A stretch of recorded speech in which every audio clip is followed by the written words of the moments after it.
Bienvenidos a su programa Reescribiendo la Historia, con una edición especial dedicado a la piratería, el contrabando en el Panamá colonial. Para ello hemos invitado al profesor Dr. Celestino Andrés Araúz, quien nos explicará al respecto después del cambio. La librería universitaria es innovadora, dinámica, un puente de cultura, conectando a escritores nacionales e internacionales. Este espacio está disponible para administrativos, profesores, estudiantes y público en general.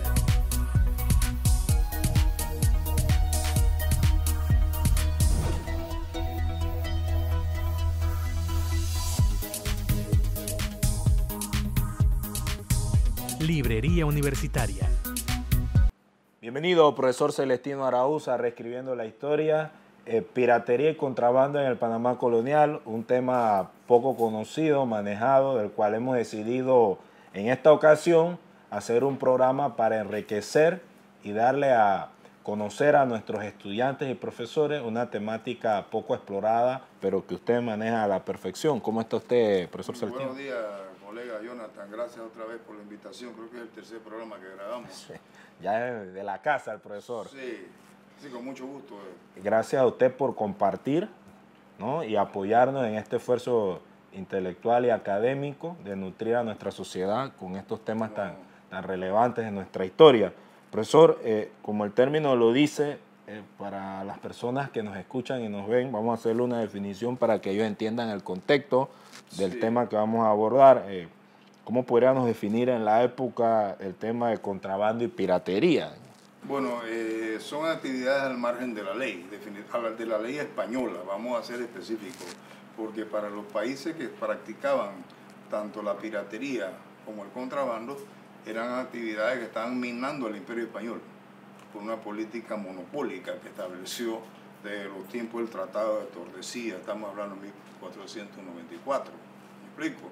Cuando España y Portugal se dividieron el mundo conocido. Entonces, 370 leguas después de las Islas Azores, ¿no?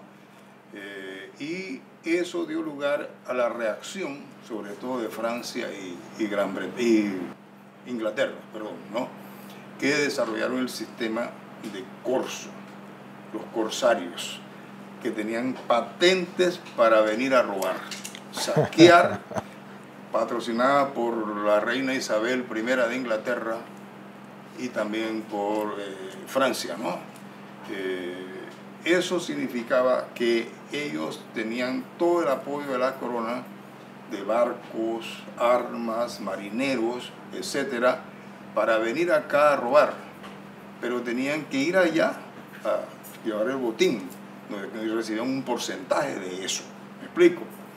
Eso sufre un caso típico de Francis Drake y John Hawking, pero ellos no solamente practicaron en ese momento los saqueos a los puertos y a los barcos españoles y portugueses también, sino que se dedicaron también al contrabando.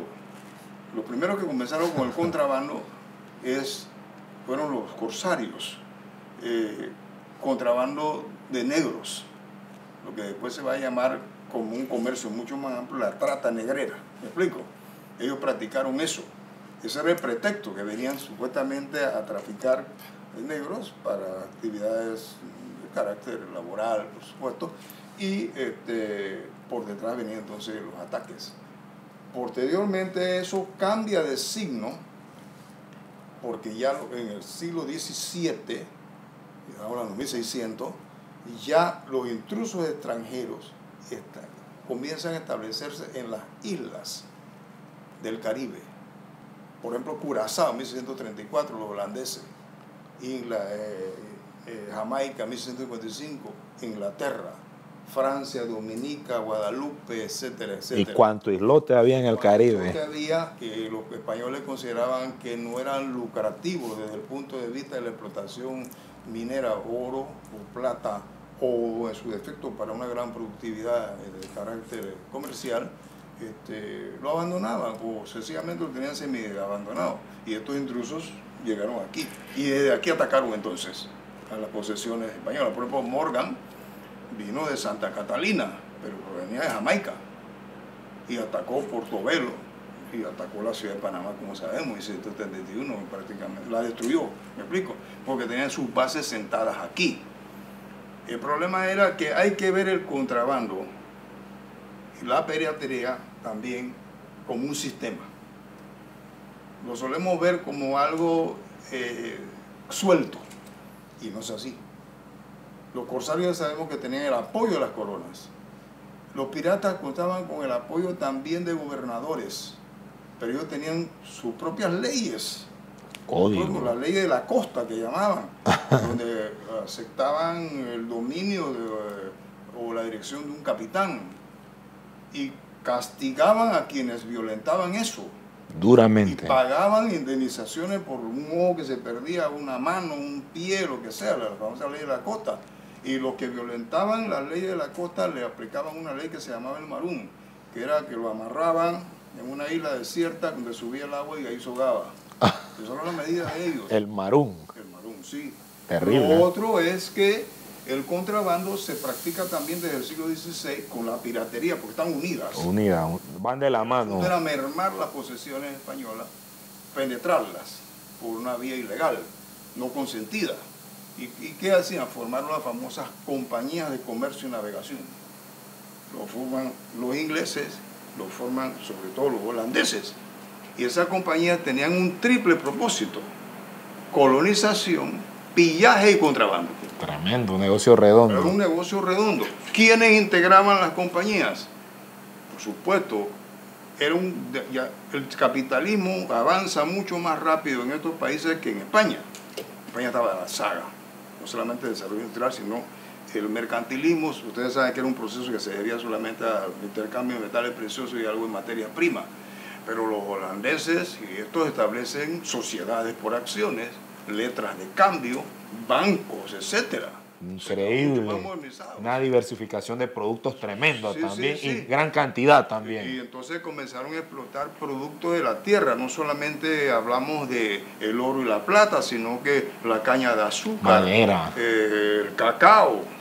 Después ellos mismos le vendían el cacao a los españoles allá, los holandeses. La sal, por ejemplo, en Araya, en Venezuela. ¿Me explico? Entonces era un sistema de compañía. Y sus integrantes eran comerciantes o gente acaudalada. Sobre todo comerciantes judíos. Sefarditas que habían huido de la persecución en España y Portugal. Se fueron a los Países Bajos, a Inglaterra, y ellos formaban esas sociedades que constituían entonces las compañías. Y vinieron entonces, coordinaron en América, y acá también se sentaron bases. Ya lo dije, Jamaica, Curazao, Barbados, Nevis, Montserrat, etcétera, pero además Nueva York, porque Nueva York fue fundado por judíos holandeses. Nueva Ámsterdam se llamaba. Nueva Ámsterdam, exactamente. Entonces, era una tupida red que permeó todo el comercio. Y de la cual Panamá, en alguna manera, era parte, ¿no? Claro, porque aquí no olvidemos que se estableció el sistema de flotas y ferias, ¿no? Panamá era un centro vital de las ferias que se celebraban en tierra firme. Primero una feria pequeña en Cartagena, otra feria en Nombre de Dios de 1544 al 96, fue destruido por Drake, y de 1597 en adelante hasta 1739 aproximadamente en Portobelo. En paralelo con una feria que se hacía también en Veracruz, en la Nueva España, México. Correcto, sí. Y eso coordinaba todo con el Pacífico, porque Panamá, como sabíamos, era el puente para la traída de metales preciosos desde el Virreinato del Perú, con la explotación de las minas de plata, sobre todo, ¿no? Una en el Caribe y otra en el Pacífico. Exactamente, y en Veracruz el contacto era Acapulco. También había, y a su vez, ese era un comercio global que se venía practicando de manera legal por los españoles y legal por los intrusos. Ajá. Pero era una competencia de imperios, por decirlo así, ¿no? Entonces, de Manila venía un galeón que traía las especies que los españoles tanto buscaron. Ya sabemos, además de el jengibre, la pimienta, la canela, etcétera, etcétera, estaba la seda, la porcelana, etcétera, etcétera. Llegaba a Manila, de Manila salía y llegaba a Acapulco, y ahí también se hacían ferias. Y la gente que hacía las ferias en Acapulco participaban los peruanos también del Callao que iban allá, y eso venía a Panamá. Wow. Ese es el libro de Noticias Secretas de América que está aquí, de Jorge Juan y Antonio Gallego del siglo XVIII. Este libro relata cómo había un tráfico intenso en la ciudad de Panamá hacia los años 30, 1730 y pico, cuando estuvieron aquí, con sedas y otros productos de la China, y también con trata de negros, tráfico de negros. Las ferias estaban minadas, las ferias fracasaron rotundamente en el siglo XVIII. ¿Por qué? Porque el Imperio Español decae, cobró una importancia tremenda con Carlos V, o Carlos I de España, V de Alemania, y su hijo Felipe II. Fue decayendo con Felipe III. Y mucho más cuando Carlos II subió a la corona española, que le llamaban el hechizado. Una debacle. Su descendencia se mezclaron tanto que genéticamente quedaron prácticamente borrados en cuanto a una acción normal, podemos decirlo, de un individuo normal. Y cuando Carlos II muere, se desata una guerra tremenda entre los imperios. Luis XIV de Francia quería poner a un sobrino de un nieto suyo en el trono español, eso lo sabemos, ¿no? Felipe. Y acá querían Inglaterra con Austria, Holanda, Portugal, querían al archiduque Carlos. La guerra de secesión se desató, termina con los tratados de Utrecht. ¿Y los tratados de Utrecht qué significaron? Nefasto para el desastre, porque durante la guerra de secesión los franceses fueron los que venían aquí, porque eran los aliados. Y eso, una compañía francesa, se llamaba la Real Compañía Francesa de Guinea, traía aquí negros, pero negros que llamaban también de mala entrada, porque no lo declaraban, porque sobornaban a las autoridades, a los gobernadores, a los oficiales reales, y entonces mermaron la feria, inundaron de mercancía no solamente el Caribe, sino el Pacífico, y eran los aliados de España. Pero cuando terminó la guerra, la gran triunfante fue Gran Bretaña, y puso las condiciones. El triple de negros entonces tenía que ser introducidos por los llamados asientos, eran los tratados de asientos, por parte de Inglaterra en los puertos de Cartagena, Portobelo y Veracruz, ¿no? Y además un navío de permiso de 500 toneladas que venía con mercancías aquí. Imposible competir con eso. Y no solamente, el navío de permiso llegaba durante la feria, que duraba aproximadamente un mes, y nunca terminaba de descargar. ¿Por qué? Porque desde Jamaica, balandras, o sea, barcos más pequeños, lo abastecían en la noche con productos. Obviamente eso tenía que hacer con el consentimiento de las autoridades del puerto, que eran debidamente sobornadas o aceitadas, como se quiera. ¿Me explico? Entonces, era un tráfico en el cual todas las ferias colapsaron. Las ferias colapsan. ¿Por qué? Porque los comerciantes que venían del Perú, los llamados peruleros, eran también habilísimos, ¿no? Entonces, obviamente, ¿qué iban a comprar? Productos españoles, que además eran de reventa, como las telas, etcétera, etcétera, porque España no tenía una industria avanzada para competir, o preferían a los que lo traían los ingleses o los holandeses. De mejor calidad, más bajo costo. Más bajo costo, estaba claro, los peruleros. Entonces, mientras había una feria, en Portobelo había otra feria paralela en Puerto Leones o Puerto Garrote, como llamaban, o Batimento. En la margen. Sí, había ferias paralelas. Entonces, las ferias estaban destinadas a fracasar. Y además de eso, había otra cosa. Los ingleses, por ejemplo, que llevaban el peso del contrabando, tenían compañías aseguradoras. Si una mercancía se perdía por un naufragio o lo que fuese, estaban asegurados. España no. Entonces, estaba claro que la competencia era muy fuerte y minó totalmente al imperio español, al gobierno español. Pero no se olvide que la feria también era hecha por comerciantes particulares. Los comerciantes de Cádiz, los gatidanos y otros eran los que mandaban los productos. Ellos revendían también porque eran albaceas de comerciantes extranjeros en Europa. ¿Me explico? Y entonces el imperio estaba minado por dentro de su propia gente. Terrible, ¿eh? Y entonces el contrabando permeaba a toda la sociedad. Participaban no solamente los oficiales reales, los gobernadores, todas autoridades, sino también inclusive sacerdotes y de todo. Era un modus vivendi. Nadie estaba exento. Nadie, eso lo dice Obregón y Antonio Ulloa ahí, lo dicen muchos documentos. ¿Qué contrabandeaban los sacerdotes? Sí. De todo, de todo. Por ejemplo, aquí fue mi tesis doctoral, y lo hice sobre ese tema, pero es el contrabando holandés en el Caribe en la segunda mitad del siglo XVIII. La sustenté hace rato ya, pero se publicó en Venezuela, porque trata mucho el tema del Caribe. Está Venezuela, y está Colombia, y están las islas del Caribe, y ahí yo estudié esto con detenimiento durante casi 2 años y medio, dirigido por un hispanista llamado Demetrio Ramos Pérez, que dirigió otras tesis también sobre el contrabando en cosas. Y aquí en Panamá también incluimos esto, junto con mi esposa Patricia Pisurno, en un libro que se llama El Panamá Hispano, que recibió 3 ediciones, ya se agotó, y ahí aparece también un capítulo completo sobre el contrabando. Es un tema sumamente complejo. La gente piensa que es algo sencillo. Que era al margen. Sí, no, era un era entramado que ya permeaba inclusive la parte legal. Escuchen esto, un sistema también. Un sistema, algo holístico. Entonces, sí. Ya entendemos, esto nos ayuda a nosotros a entender un poco esta herencia que tenemos en cuanto a ese tipo de actividades, sí. ¿no? Se pueden hacer a los niveles incluso que uno no entiende el manejo que se da al margen de la ley, en este caso de la ley española. Sí, porque la ley española consideraban contrabando, eran contra las medidas, ¿no?, legales, pero si ellos no abastecían con productos adecuados, primero que todo, a todas estas colonias, estos colonos, ¿de qué iban a vivir? ¿Me explico?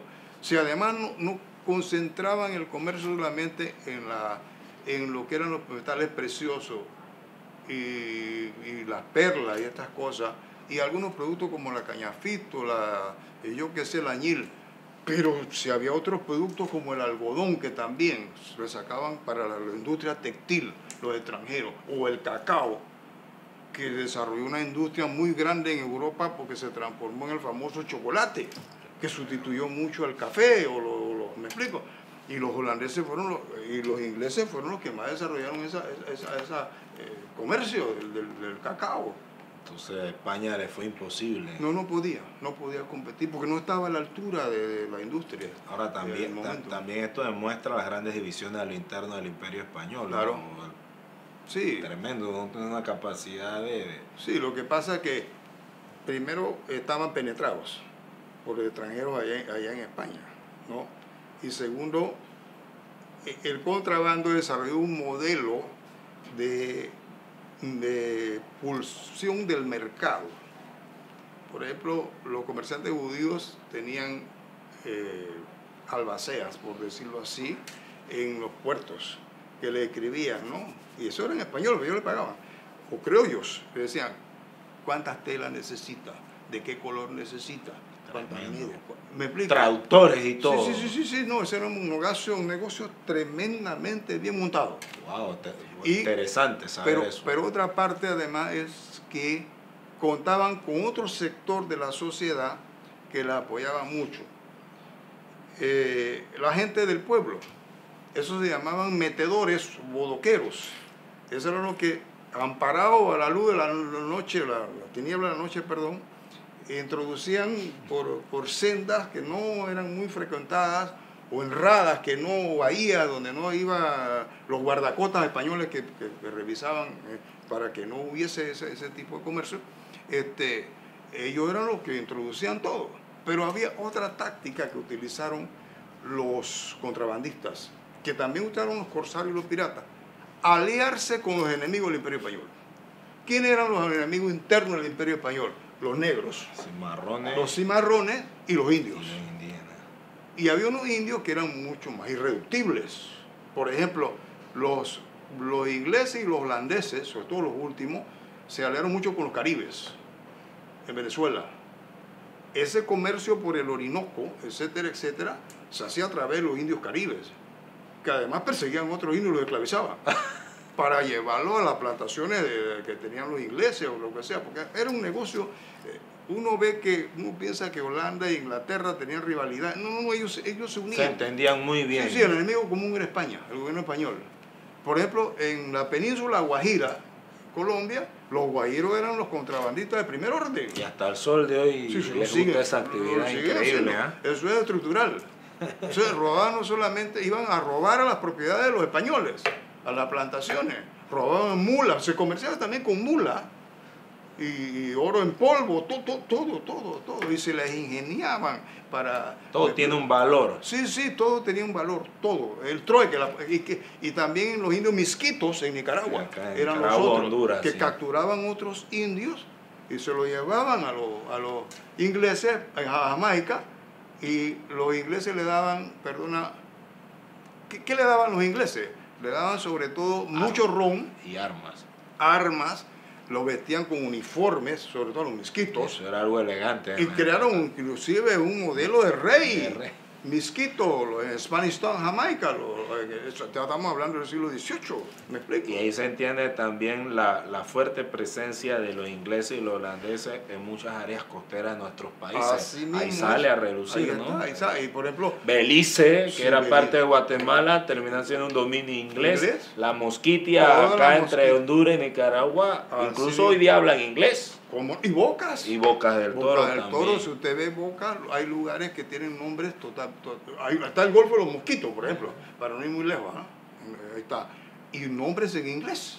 Split Hill, yo qué sé, Bahía Azul, Bluefield en Nicaragua. Exacto, sí. Muy interesante este tema de abarcador y que te explica cosas actuales. Además, los indios también abastecían a los ingleses y holandeses, sobre todo de carne de tortuga.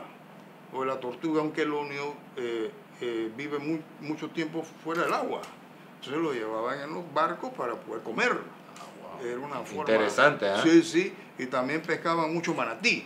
Por ejemplo, los indígenas, los misquitos eran grandes arponeros y capturaban manatí. Y el manatí es una carne, tengo entendido que es muy deliciosa. Es muy deliciosa y abundante, son enormes. Entonces, eso era una forma de... una especie de ayuda en comandita. Sí. Bien, profesor, sí. Hacemos una pausa para cerrar este primer corte y luego en el segundo hablaremos sobre el desarrollo en Panamá, curiosidades y las consecuencias de estas actividades.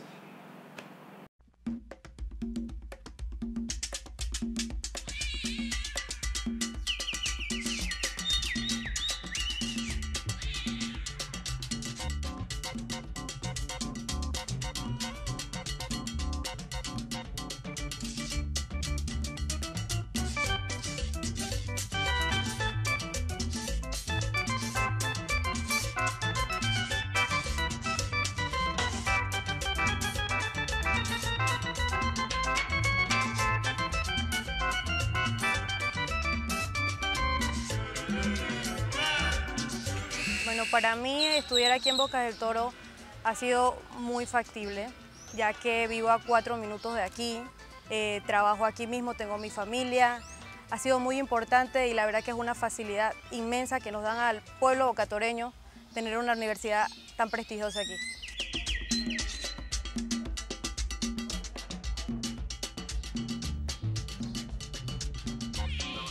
Muchas personas aquí en Bocas del Toro piensan que no existe una oferta académica variada. Yo decidí estudiar en la Universidad Nacional y encontré la carrera que me facilitaba, que era odontología. Monsotre merida a nembrare. Timu hura nubaire nede. Chaginola Boca del Toro nede. Acre hatotige nede. Nuevo dividi. Ari noin hagone kugore. Timu hura nubaire. Ya no es necesario viajar a otras provincias o viajar a Panamá para estudiar. Tenemos una gama de carreras que ustedes puedan participar con nosotros para su beneficio y su futuro profesional. Los exhorto a que todos participen con nosotros, se inscriban en los procesos de admisión y puedan adquirir una excelente formación, pues tenemos los laboratorios, los insumos y los profesionales de alto nivel que podrán garantizar un aprovechamiento académico al 100%. Los invito a que participen en el Centro Regional Universitario de Bocas del Toro.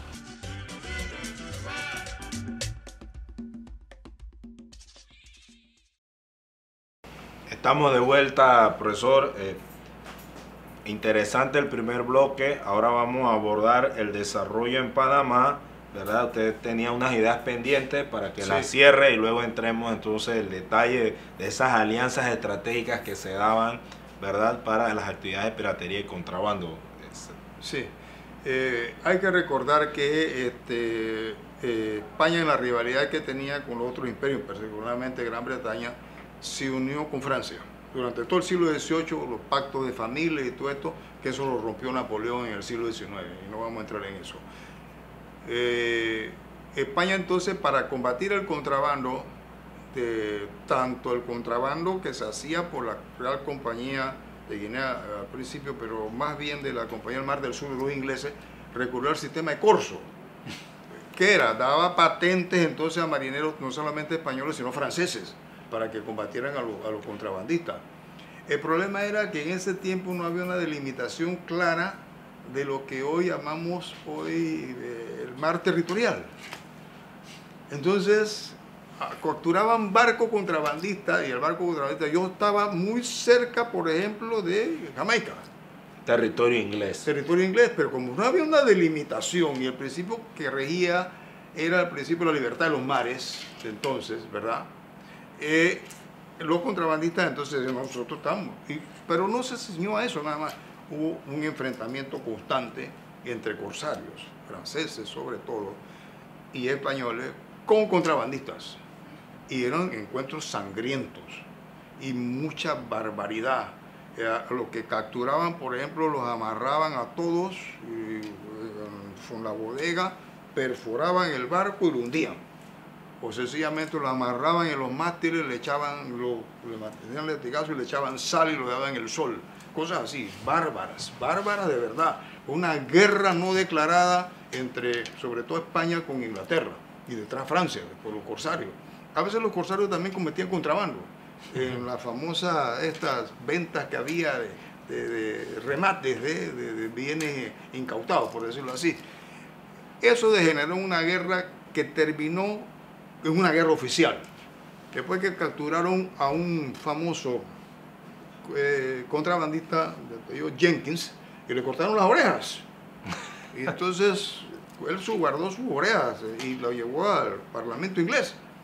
Obviamente no fue por orejas que se detuvo la guerra, era por lo que venía, las protestas de la Tutsi Company. Ese fue el causus bellis. Sí, es como la taza de sandía, no es la taza, sino todo lo anterior.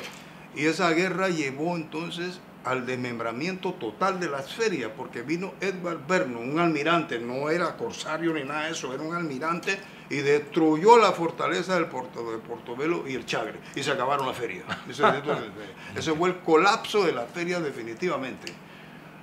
Pero por otro lado se había desarrollado otro contrabando paralelo, no solamente era ya en el área cercana a Portobelo, sino en Natá. Interesante, ¿eh? Sobre todo en el Río Grande y todo lo demás, ¿no? Allí había un comercio que se hacía con holandeses, con ingleses y con judíos. Y al punto que ya en 1730, cuando desapareció la feria en Portobelo, las ferias continuaron en Natá. ¿Me explico? Totalmente ilegales. Sí, y los natariegos entonces desarrollaron una acción tan fuerte de contrabando que crearon compañías, la Real Compañía de Natá, la Real Jurisdicción, ¿me explico? Y con fuertes y hombres, más de 1000 hombres en pie de guerra, ¿me explico? Algo increíble que no se maneja. Sí, sí. Y entonces, para entonces llegó un gobernador muy tenaz, llamado Dionisio Alcido Herrera, estamos hablando de 1743 aproximadamente. Él llegó y se dio cuenta de la situación. Cuando llegó a Panamá, había contrabando por todos lados. Era un desastre pero para él tenía los españoles. que atacar un lugar específico que era Natá. La guerra con los contrabandistas de Natá no solamente era un enfrentamiento entre contrabandistas con la autoridad, sino que estaba penetrada, porque todos los alcaldes y autoridades de Natá estaban involucrados. ¿Me explico? Y van a defender sus intereses. Entonces los contrabandistas tenían una embarcación que llamaban la Yegua del Mar del Sur, que traficaba toda la mercancía por el Pacífico Sur. ¿Me explico? La Yegua del Mar del Sur. La Yegua del Mar del Sur. Era un contrabando con todos los de la ley, como se dice de entre ellos, ¿no? O ilegal sí, para el gobierno español.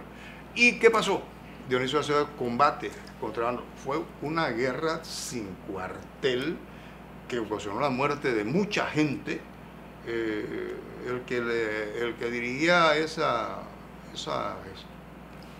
grupo de contrabandistas, le decían Perlita, no recuerdo el nombre específico, pero Dionisio lo combatió. Tuvo que buscar apoyo inclusive de otros gobernadores para acercar. Logró dominar, acabó con el contrabando, pero acabó con él también. ¿Por qué? Porque el contrabando tenía proyecciones en los oidores de la Real Audiencia en Panamá. Y le pusieron la peña. Entró eso Pérez García. Y entonces Pérez García dijo que Dionisio Acevedo Herrera se había tramitado sus funciones, que había recibido beneficios de negro de mala entrada, y le levantó un expediente. ¿Cuál fue el resultado de todo esto? La Real Audiencia se suprimió la Real Audiencia en 1751 en Panamá por los escándalos. Y Dionisio Acevedo Herrera lo suspendieron del cargo. Demoró como 20 años en España para reivindicar su nombre, para limpiar su nombre. De héroe a villano. Sí, sí. Después que el contrabando lo acabó él.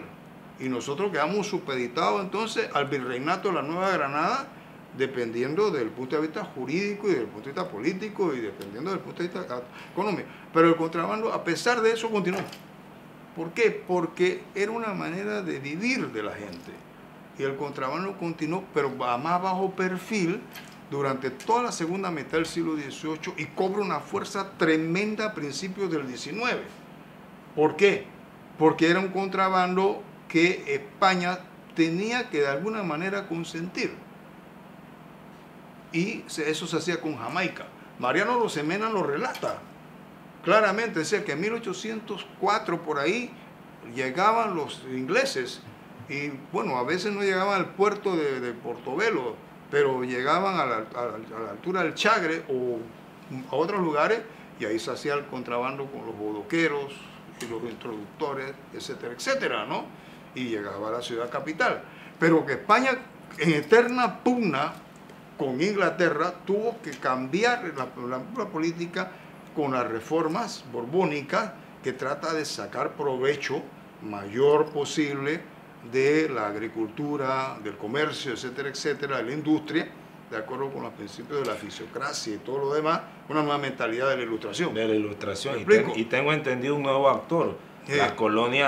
Las ex colonias británicas, ya en el siglo XIX, inicio del siglo XIX, ya eran los Estados Unidos. Y sí, también, sí, siendo colonia y después, tenían contrabando. Y contrabandeaban y pirateaban también, claro. Entonces no están exentas. Sí, sí. Entonces el problema era que, entonces, con la invasión napoleónica, las alianzas se van a invertir.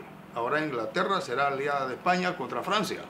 Pero mientras tanto aquí se hizo una ley de libre comercio a las naciones neutrales. ¿Quiénes eran las naciones neutrales? Hombre, Jamaica era neutral, Curazao era neutral, entonces era el contrabando. Era la base en el mar, ¿no? Pero ese contrabando ayudó a su vez a divulgar muchas ideas ilustradas. ¿Me explico? De ahí vino la masonería. Por el Caribe, en todas las ciudades del continente. Sí, Caribe. La imprenta se trajo. También en los aspectos, los bases, libros prohibidos. En Europa, en España, llegaron acá. Aquí vía de contrabando, porque España los perseguía. Fue un mecanismo entonces que hay que verlo de distintos ángulos. ¿Me explico? Lo que no benefició a uno, beneficiaba a pero nosotros. El contrabando también tiene una incidencia tremenda en el siglo XIX. Ahí podemos cerrar si quieres.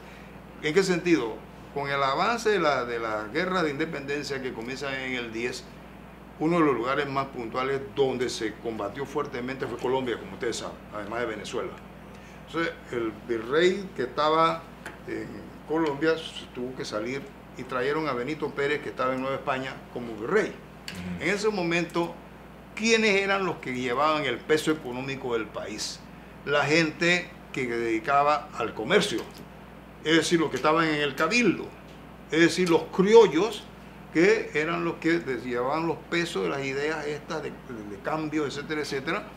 Y esos criollos eran contrabandistas de primera línea. Amasaron enormes fortunas, según tengo entendido. Exactamente. Mucho dinero para la época. Y entonces ayudaron al virrey para la lucha contra los levantados en Sudamérica, contra verdaderamente los patriotas, ¿no? Y por eso demoramos tanto en llegar a la independencia, pues estamos contentos aquí. Casi 10 años. Sí, pero llegó la Real Audiencia aquí, y la Real Audiencia comenzó a perseguir a la gente del Cabildo, acusando a Benito Pérez, estamos hablando del 13-14, de estar confabulado con los criollos para el asunto del contrabando.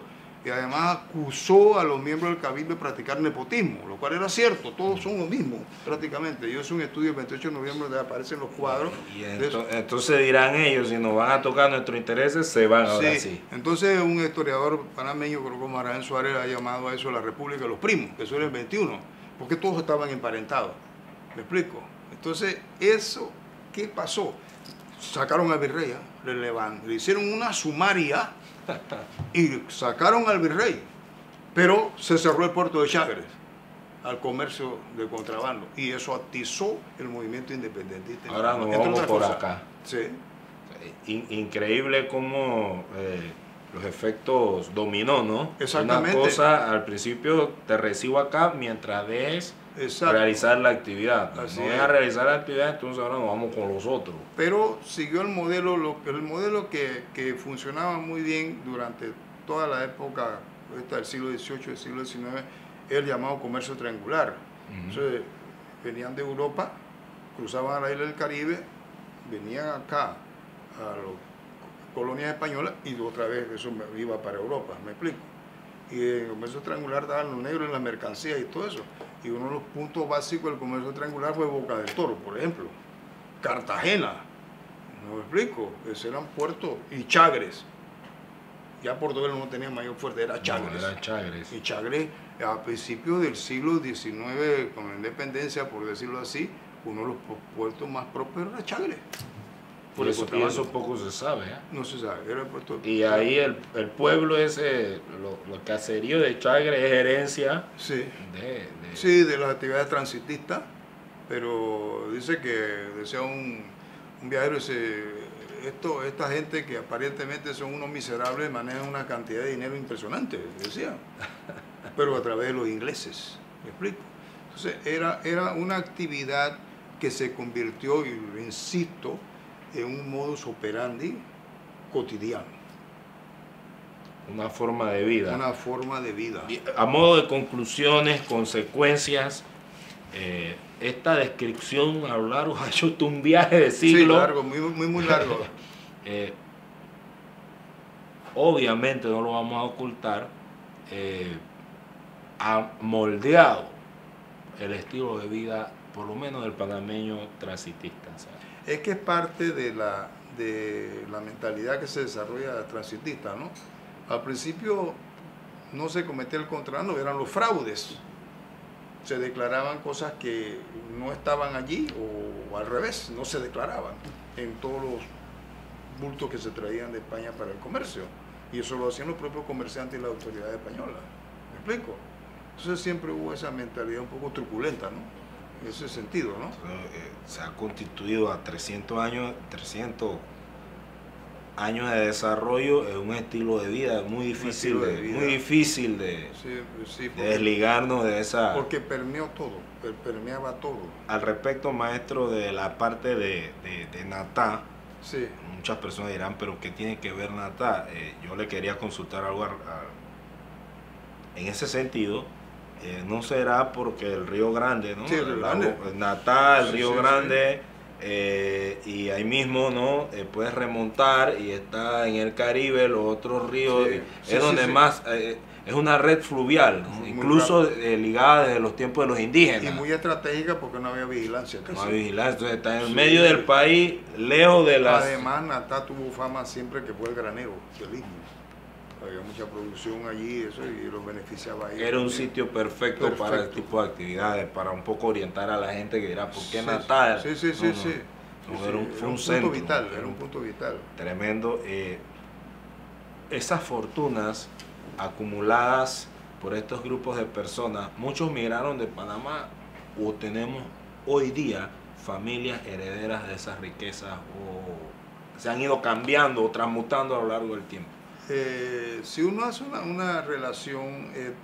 por ejemplo, judíos que quedan aquí de esa época. Sí, es muy posible, sin ánimo de ¿cómo se llama?, atacar ni nada de eso, ¿no? Los apellidos que predominaban eran apellidos separatistas. Judíos españoles. Judíos españoles, de apellidos españoles, Lindo, Maduro, Sánchez, así, me explico. Pero eso no solamente era de Panamá, eso estaba en Venezuela también. O sea, en toda América. En Venezuela tenían a Curazao enfrente, me explico. Sí, y mucha gente de Curazao vino a Panamá también. Ellos venían, los holandeses venían a las ferias aquí. Y muchos comerciantes peruanos estaban endeudados con todos estos comerciantes. Porque también prestaban dinero. Por supuesto. Además de mercancías, de prestaban todo, dinero. De todo. Y eran albaceas de los comerciantes principales. Sí, es una figura... Afectó al Perú, que era realista, el contrabando y los negocios al margen de la ley en Panamá afectó al Perú. Yo diría que más que afectar fue una actividad coordinada que sacó adelante de alguna manera una economía al margen de las leyes españolas, estamos hablando. Y que en algún momento llegó a sustentar el grueso de la población. Por supuesto. Sí, permeó al resto de la sociedad. Eso es una conclusión importante, que era el modo de vida de gran parte de la sociedad. Lo que pasa es que yo cuando estudié esto, el doctor Demetrio Ramos me decía, tú lo vas a ver del ángulo de los holandeses, pero tiene que ver también en la visión española. Y por ejemplo, yo estudié entonces la composición también, la actuación de los gobernadores de los distintos lugares. Ahí eran juez y parte. Sí, más bien parte interesada, ¿no? Porque permeó, era un modus vivendi. Ahora, maestro, era muy delicado, porque si los pillaban eran... Sí, las penas eran muy duras si pillaban a un gobernador, un alcalde mayor. Es que la acusación que predominaba, Jonathan, era que era contrabandista, era como decir hoy narcotraficante. Ese era el principal cargo que se hacía. Decir que era contrabandista. ¿Y era pena de muerte o...? No. A veces lo destituían del cargo, lo metían a la cárcel, lo denigraban, ¿no? Profundamente. Pero el problema es que ahí, por ejemplo, un gobernador en Venezuela decía, yo no puedo actuar aquí contra los otros porque aquí todo el mundo se acusa. Lo que sobran son los papeles de acusaciones de contrabando. ¿A quién voy a meter? No alcanzan las cárceles, decía, para meter a tanta gente. Y era verdad. Hasta los sacerdotes estaban metidos. Y entonces, con eso se zafaba de... Sí. Digo, era una manera de la época de subsistir, vamos a decirlo así. Lo que pasa es que uno se especializa más que otro, evidentemente, ¿no? Porque, por ejemplo, el gobernador de Portobelo, para hacerse la vista gorda, recibía perlas, recibía dinero, recibía regalos, recibía de todo de los contrabandistas. Eso no le ocurría a los metedores, ellos recibían en menor medida. Menos sustancial, ¿me explico? Y se vivía acorde con eso también. Un buen nivel de vida. Sí, aquí por ejemplo, en el siglo XIX, cuando el contrabando recobró fuerza nuevamente, hay un documento que dice, pero ¿por qué no se dedican también a las obras públicas? No, lo que se desarrolló fue un lujo tremendo, ¿no? Pero nadie veía por el bien público, eso no importaba. He leído en algunos artículos, libros, trabajos, que incluso había porcelana china. Sí, de todo. Joyas, trabajos, pintura europea, de todo aquí en Panamá. Claro. Y uno no se imagina la colonia desde ese punto de vista, ¿no? Es que entrar a una casa y ver un cuadro de un artista. Es parte del comercio globalizado. Pero el galeón de Manila nunca tocó Panamá, pero no fue necesario, porque el galeón de Manila tocaba Acapulco, como ya dije, y Acapulco estaba en coordinación con los comerciantes peruleros, los del Perú, y ellos venían acá. Y en contrabando. Sí, o a través de la Armada del Mar del Sur. Sin ningún problema. Sí, digo, lo que pasa es que han hecho muchos estudios del contrabando por el Pacífico, muchos estudiosos peruanos, mexicanos, Inclusive nosotros aquí comerciábamos con México, porque los comerciantes de aquí eran albaceas. Y entonces este era un punto vital, y lo sigue siendo, para el tráfico entre los dos océanos. Entonces los comerciantes de aquí, los ingleses, traían mucha mercancía. Estos eran albaceas y ellos redistribuían hacia el sur y hacia el norte. Y aquí un historiador mexicano vino y descubrió toda una red de comercio de comerciantes panameños de la represión allá en Guadalajara, en todos estos lugares. Increíble, ¿no? O sea, sí, que usted no se extrañe esta posición y todo este desarrollo que se está dando, eso no es nuevo. No. Tiene unas viejas raíces. Se movilizaban. Y con estas conclusiones hemos llegado al final de Reescribiendo la Historia. Gracias, maestro, por ilustrarnos de esta manera. Será hasta la próxima.